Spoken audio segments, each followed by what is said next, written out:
지난해 부산의 한 가정집, 어머니의 장례식을 치른 남성이 집에 들어섭니다. 장례식이 끝난 후 술에 잔뜩 취한 남성은 무언가 마음에 안 들었는지 아버지를 상대로 언성을 높이는데요. 급기야 아버지에게 폭행까지 저질렀습니다. 그렇게 쓰러진 아버지를 두고 집을 나가버린 남성. 결국 방치된 아버지는 사망하고 마는데요.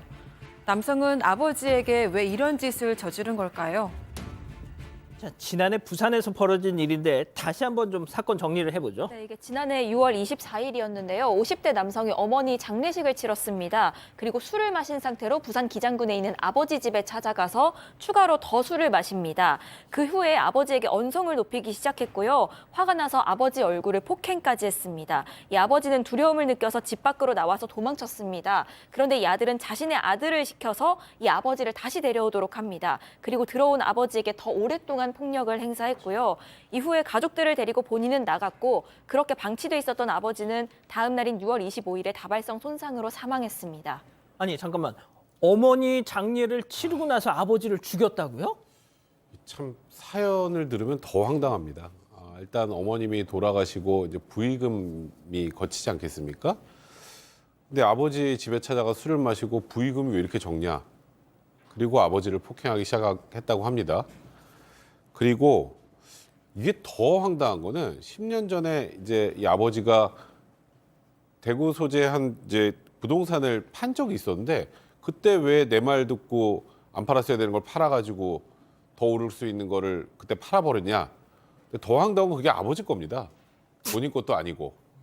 이제 본인의 말을 그때 듣지 않았다는 이유로 10년 전 일을 가지고 또 화를 내고 아버지를 저렇게 무차별적으로 폭행을 했던 겁니다. 세상에, 부의금이 왜 이렇게 적어 하면서 자기 아버지를 때려 죽인 거예요. 그 네가 아들 구실을 못한, 아니 빈소에 오는 그 부의금 그거는 아들 손님들 오는 거지. 양 변호사님은 안 그렇습니까? 당연히 그렇죠. 고령인 아버지가 사회관계가 남아있을 가능성이 높지가 않고 아들이 사회활동을 하면서 부모님이 장례를 치르려고 전해지는 돈이 부의금이잖아요. 그 돈이 적다는데 그러니까 이 사람은 그냥 이유가 중요하지 않았던 것으로 보여요. 그리고 폭행의 정도도 전혀 상식적이지 않은 게 2시간을 폭행을 저질렀다라는 겁니다. 그래서 아버지가 갈비뼈가 막 여러 군데 부러질 정도였고 결국 다발성 손상이라는 게 쉽게 말해서 여러 군데가 너무나 막 많이 힘들게 다쳤다는 거예요. 그래서 돌아가신 거예요. 야, 교수님, 이건 또 오늘 사건들 다 이렇죠, 이거. 예? 우리가 이제 통상 그 금수보다 못하다라고 해서 동물에 비교를 하는데 동물들은 이런 짓 하지 않습니다. 이 남성 같은 경우는 2015년에 필리핀 국적의 아내와 결혼을 하고 난 뒤에 6년 뒤에 이 자녀 4명하고 한국으로 돌아왔다는 거죠. 이게 필리핀에서 살아온 거예요. 그래서 이제 귀국 후에도 이 사람이 일자리를 제대로 잡지를 못해서 기초생활수급 대상자로 이제 생계급여를 받는 그런 그 입장이 됐는데 이 사람 같은 경우는 늘 술을 갖다가 입에다 대고 있고 술을 마시게 되면은 굉장히 폭력적인 그런 사람이었다라는 거죠.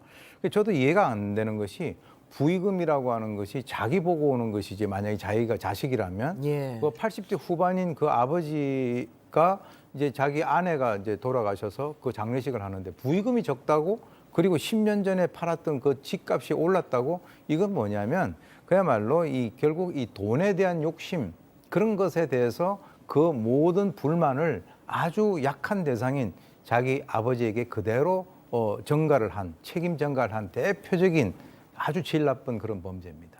자, 그럼 여기서 쓰러진 아버지를 방치하고 집을 나섰다고 아까 말씀드렸잖아요. 두 번째 사건 체크포인트 짚어보죠. 쉿, 이거는 조용히 하라는 얘기인데요. 네, 일단 이 아버지를 폭행하고 다음 날 이 남성의 아내가 아버지가 움직이질 않으신다. 그러니까 좀 가봐야 된다. 그러니까 그렇게 얘기를 하니까 이 남성이 그런 거 상관없어. 그러니까 아버지가 어떻게 되는지 관심 없다는 얘기겠죠. 근데 당연히 이제 이 아버지가 사망한 상황이 되니까 당연히 이제 경찰이 조사를 시작을 했을 것이고요. 예. 조사를 하고 이 남성의 집에 찾아왔습니다, 경찰이. 그러면 이 남성 입장에서는 아내하고 자기 아들이 봤잖아요. 요 둘만 조용하면 잘 모르겠지라고 생각했는지 경찰이 이제 뭔가 탐문을 하려고 이제 시작을 하니까 아내에게 아무 말도 하지 말라는 듯이 쉿 이렇게 했다는 겁니다. 자, 저 좀 잡아주세요. 그러니까 지금 백성문 변호사님 말씀 들어보면은 경찰들이 수사를 하러 탐문을 하러 왔더니 그 필리핀 부인을 향해서 이자가 쉿 이랬다는 거예요.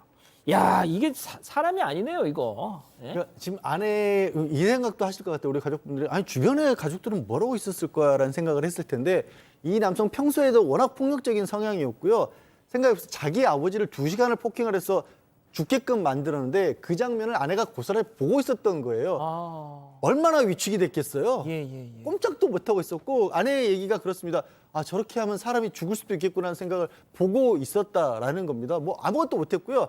더 정말 어처구니 없는 건 그러고 나오면서 아들도 있었답니다. 네. 아들한테는 이자가 이렇게 얘기했대요. 내가 어디까지 어떻게 할 수 있는지 봤지. 이게 도대체 무슨 얘기입니까? 자, 업정에 섰습니다. 나는 살해 고의가 없었다.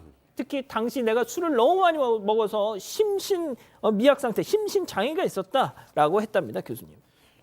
범죄가 발생될 때마다 통상적으로 범인들이 사용하는 그런 용어이긴 하지만 89세 된 자기 아버지를 살해하고 난 아들의 입에서 나오는 저 소리에 대해서 정말 저런 얘기를 하니까 당황스럽네요. 실제로 자기는 살해할 고의도 없었고 당시 술을 마셔서 심신장애 상태였다. 근데 2시간 내내 심신장애였습니까? 그리고 나중에 누가 왔는데 쉿 하고 자기 아들에게도 내가 어떻게 하는지 너 봤지? 이렇게 얘기를 했다. 즉 다시 말해서 재판부에서는 심신, 상실, 미약 모든 것을 인정을 하지 않았습니다. 물론 피고인이 술에 상당히 쩔어 있었다라고는 하더라도 그로 인해서 사물을 변별하거나 또는 의사결정 능력이 없는 미약한 상태라고 절대 생각하지 않는다. 그래서 결국 인정하지 않았습니다.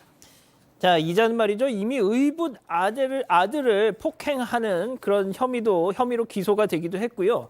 자, 아무튼 많은 사고를 쳤던 자였습니다. 자, 양 변호사님, 그래서 재판부는 이 남성에 대해서 어떤 판단을 내렸습니까? 패륜적 범죄에 대해서 굉장히 꾸짖었고요. 특히 가족들 입장에서도 얼마나 참혹한 상황을 겪었겠습니까? 그런데도 불구하고 반성하는 모습조차 보이지 않았다라는 겁니다. 재판부 이 남성에게 징역 30년형을 선고를 했고요. 전자발찌죠. 10년 부착 명령도 추가로 내렸습니다. 어머니의 장례식을 막 끝낸 직후에 아버지를 살해한 진짜 이 패륜아. 알겠습니다. 오늘 두 번째 사건 이렇게 정리하고요. 아직 안 끝났습니다. 이거 눌러주세요.